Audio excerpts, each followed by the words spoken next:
آج ہم ایک ایسی دستاویز کا جائزہ لے رہی ہیں جسے ہم سب جانتے تو ہیں لیکن شاید اس کی روح کو پوری طرح نہیں سمجھتے۔ اسلامی جمہوریہ پاکستان کا آئین جی، اور خاص طور پر ہم اس کے ایک باب پالیسی کے اصول پر بات کریں گے۔ یہ صرف آپ کہہ لیں خشک قوانین نہیں ہے، یہ ایک خواب ہے، ایک ویژن ہے کہ ریاست اپنے شہریوں کے لیے کس قسم کا معاشرہ بنانا چاہتی ہے۔ آپ نے بہت اہم نکتہ اٹھایا۔ یہ باب ایک طرح سے آئین کا ضمیر ہے۔ یہ وہ پیمانہ ہے جس پر کسی بھی حکومت کی کارکردگی کو جانچا جانا چاہیے۔ اچھا، یہ اصول عدالت میں نافذ تو نہیں کیے جا سکتے، لیکن یہ ریاست کو ایک اخلاقی اور سیاسی سمت دیتے ہیں۔ آج ہم آرٹیکل 33 سے 37 تک کا جائزہ لیں گے اور یہ سمجھنے کی کوشش کریں گے کہ آئین سازوں نے ایک مثالی پاکستانی معاشرے کا کیا نقشہ کھینچا تھا۔ تو آئیے اسی نقشے کے پہلے رنگ سے شروع کرتے ہیں، قومی یکجہتی۔ آرٹیکل 33 بہت واضح ہے۔ وہ کہتا ہے کہ ریاست ہر قسم کے تعصبات کی حوصلہ شکنی کرے گی، جی چاہے وہ علاقائی ہوں، نسلی، قبائلی، فرقہ وارانہ۔ بالکل، اور دیکھیں یہ فہرست اتفاقی نہیں ہے۔ آئین سازوں کی اس گہری سمجھ کی عکاسی کرتی ہے کہ پاکستان جیسے منور ملک کو کون سی چیزیں اندر سے کمزور کر سکتی ہیں۔ وہ جانتے تھے کہ سب سے بڑا چیلنج انہی تفریقات کو ختم کر کے ایک مشترکہ شناخت بنانا ہوگا۔ صحیح۔ تو انہوں نے ریاست پر یہ ذمہ داری ڈالی کہ وہ صرف غیر جانبدار نہ بنے بلکہ فعال طور پر ان تعصبات کے خلاف کام کرے۔ یعنی یہ ایک دفاعی موقف نہیں ہے؟ نہیں، بالکل نہیں، یہ ایک جارحانہ موقف ہے۔ مقصد ہے قومی اتحاد کی بنیادوں کو مضبوط کرنا۔ اور اتحاد کا یہ خیال صرف اکثریت تک محدود نہیں رہتا۔ مجھے لگتا ہے اس کی اصل روح آرٹیکل 36 میں نظر آتی ہے، جو خاص طور پر اقلیتوں کی بات کرتا ہے۔ جی، لیکن یہ صرف حقوق کے تحفظ کی بات نہیں ہے۔ اس میں ایک جملہ ہے جو بہت اہم ہے، وہ وفاقی اور صوبائی خدمات میں ان کی مناسب نمائندگی۔ بالکل، اور یہی وہ نقطہ ہے جو سب کچھ بدل دیتا ہے۔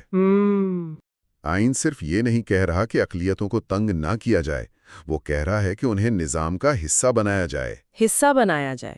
جی، مناسب نمائندگی کا مطلب ہے کہ ریاست اس بات کو یقینی بنائے کہ اقلیتی برادریاں فیصلہ سازی کے عمل سے باہر نہ رہ جائیں۔ یہ تحفظ کے تصور کو با اختیار بنانے سے جوڑتا ہے۔ واہ، یہ تو بہت گہری بات ہے۔ مطلب صرف محفوظ نہ ہوں بلکہ فعال شراکت دار ہوں۔ بالکل، یہی شمولیت کا ایک بہت طاقتور ویژن ہے۔ تو ہم نے قومی اتحاد اور اقلیتوں کی شمولیت کی بات کی۔ اب ایک ایسے موضوع کی طرف آتے ہیں جہاں مجھے لگتا ہے کہ آئین کے اندر ایک بہت دلچسپ، شاید تھوڑا پیچیدہ مکالمہ ہو رہا ہے۔ آپ خواتین کے کردار اور خاندان کی بات کر رہے ہیں؟ جی، آرٹیکل 34 اور 35 یہ ایک ساتھ آتے ہیں اور بظاہر دو مختلف سمتوں کی طرف اشارہ کرتے ہیں۔ جی، یہ اس باب کے سب سے زیادہ زیر بحث آرٹیکلز میں سے ہیں۔ آرٹیکل 34 ایک انتہائی ترقی پسند بیان ہے۔ کیا کہتا ہے وہ؟ وہ کہتا ہے کہ قومی زندگی کے تمام شعبوں میں خواتین کی مکمل شرکت کو یقینی بنانے کے لیے اقدامات کیے جائیں گے۔ یہاں تمام شعبوں اور مکمل شرکت کے الفاظ پر غور کریں۔ تمام شعبوں مطلب کوئی بھی میدان، سیاست ہو، معیشت ہو، سائنس ہو، خواتین کی پہنچ سے باہر نہیں ہونا چاہیے۔ یہ بات مجھے ہمیشہ سوچنے پر مجبور کرتی ہے۔ ایک ہی سانس میں آپ خواتین کو ہر شعبے میں آگے بڑھنے کا کہہ رہے ہیں، جی، اور اگلی ہی سانس میں آرٹیکل 35 میں آپ شادی، خاندان، ماں اور بچے کے تحفظ کی بات کر رہے ہیں۔ یہ دونوں ساتھ کیسے چلتے ہیں؟ کیا یہ ایک دوسرے کی ضد نہیں؟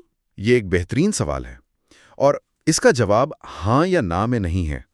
دیکھیں، یہاں آئین ساز ایک بہت ہی نازک توازن قائم کرنے کی کوشش کر رہے ہیں۔ اچھا۔ ایک طرف وہ ایک جدید ریاست کا تصور دے رہے ہیں جہاں خواتین برابر کی شریک ہوں، لیکن دوسری طرف وہ اس سماجی حقیقت کو بھی تسلیم کر رہے ہیں کہ خاندان معاشرے کی بنیادی اکائی ہے۔ تو پھر عملی طور پر کیا ہوتا ہے؟ کیا ریاست دونوں کو برابر کا تحفظ دے پاتی ہے؟ یہی تو وہ نقطہ ہے جس پر آج تک بحث جاری ہے۔ آئین کا مقصد تضاد پیدا کرنا نہیں تھا۔ مقصد کیا تھا پھر؟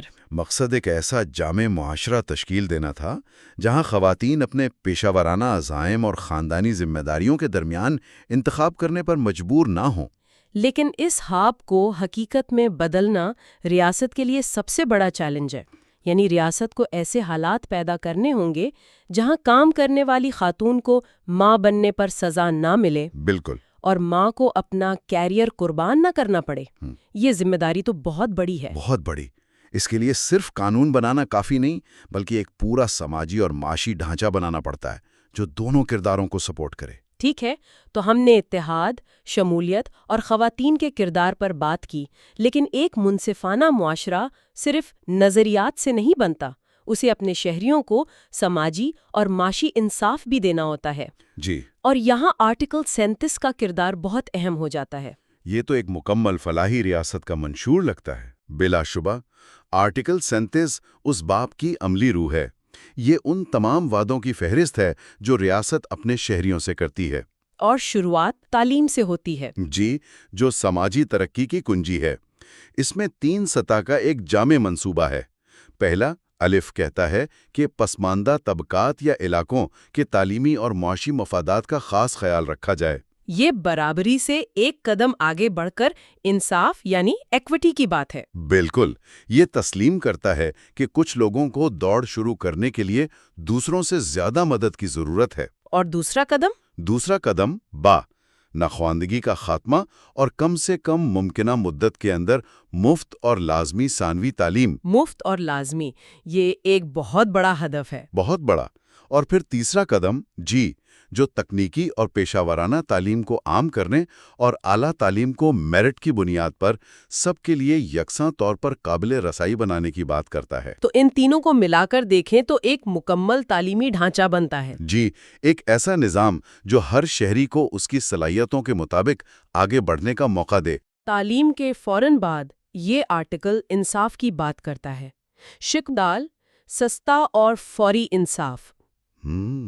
یہ صرف 2 الفاظ ہیں، لیکن پاکستان جیسے ملک میں جہاں انصاف کا حصول اتنا طویل اور مہنگا عمل ہے، یہ الفاظ بہت گہرا مطلب رکھتے ہیں۔ بالکل، اس کا مطلب ہے کہ ریاست کو عدالتی نظام میں اصلاحات لانی ہے، عدالتوں کی تعداد بڑھانی ہے، طریقہ کار کو آسان بنانا ہے۔ اور انصاف کا یہ تصور براہ راست اگلے نقطے سے جڑتا ہے، یعنی محنت کشوں کے حقوق۔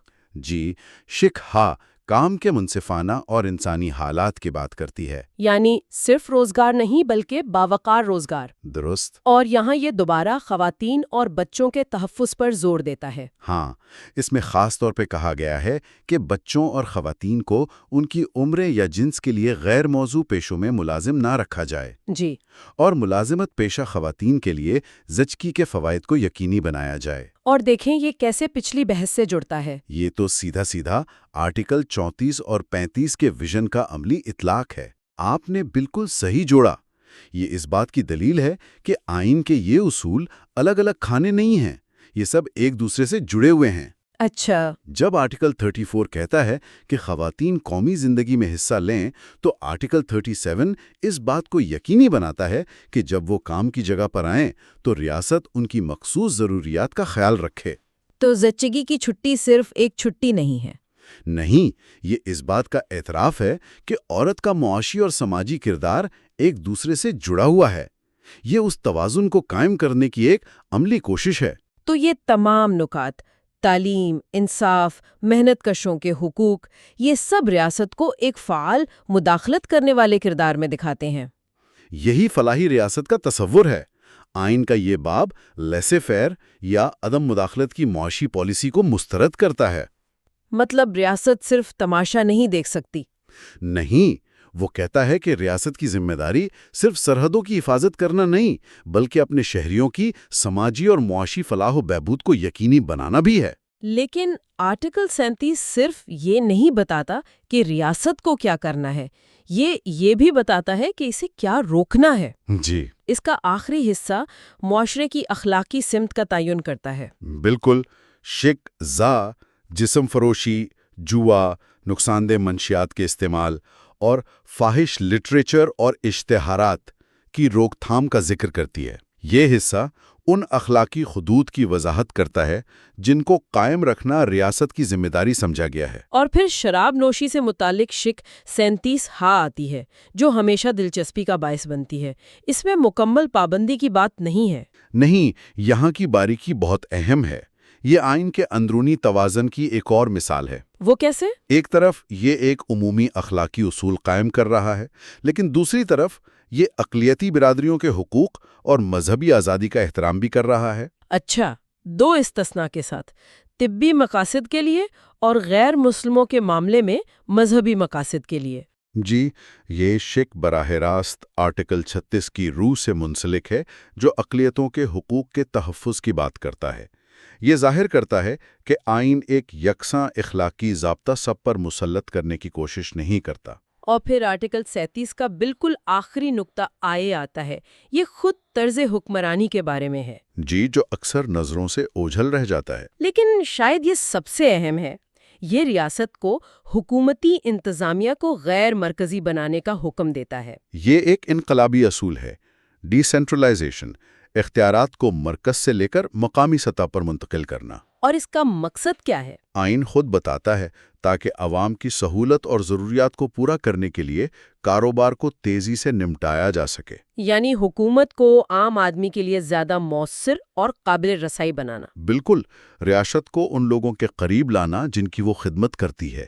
یہ ایک طرح سے پورے باپ کا نچوڑ ہے۔ ایک ایسی ریاست جو صرف طاقتور نہیں بلکہ اپنے شہریوں کے لیے جواب دہ اور قابل رسائی بھی ہو۔ تو ان تمام اصولوں کا جائزہ لینے کے بعد جو تصویر ابھرتی ہے وہ ایک بہت ہی پرعزم ریاست کی ہے۔ جی، ایک ایسی ریاست جس کا ایک وسیع سماجی ایجنڈا ہے۔ وہ اتحاد کو فروغ دینا چاہتی ہے، اقلیتوں اور خواتین کو بااختیار بنانا چاہتی ہے، پسماندہ طبقوں کو اوپر اٹھانا چاہتی ہے۔ یہ ایک مثالی مجموعہ ہے، ایک نارتھ سٹار کی طرح۔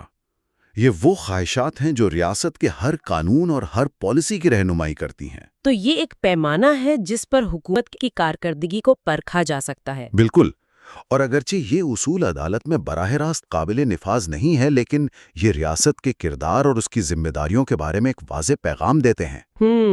یہ آئین کا وہ حصہ ہے جو ہمیں یاد دلاتا ہے کہ ریاست کا حتمی مقصد صرف اقتدار نہیں بلکہ عوام کی فلاح۔ اور یہ ہمیں ایک آخری سوچ کے ساتھ چھوڑ جاتا ہے۔ یہ پوری دستاویز بتاتی ہے کہ ریاست کیا کرے گی، لیکن ان اصولوں کو حقیقت میں بدلنے کے لیے ایک شہری کا کیا کردار ہے؟ اگر ریاست کا کام تعصب کی حوصلہ شکنی کرنا ہے تو ایک فرد کی اپنی گلی، اپنے محلے اور اپنے کام کی جگہ پر کیا ذمہ داری بنتی؟ You are watching Legal Gupshup and GK with MD, your source for legal, historical, and breaking news. Don't forget to like, subscribe, and share for more informative content.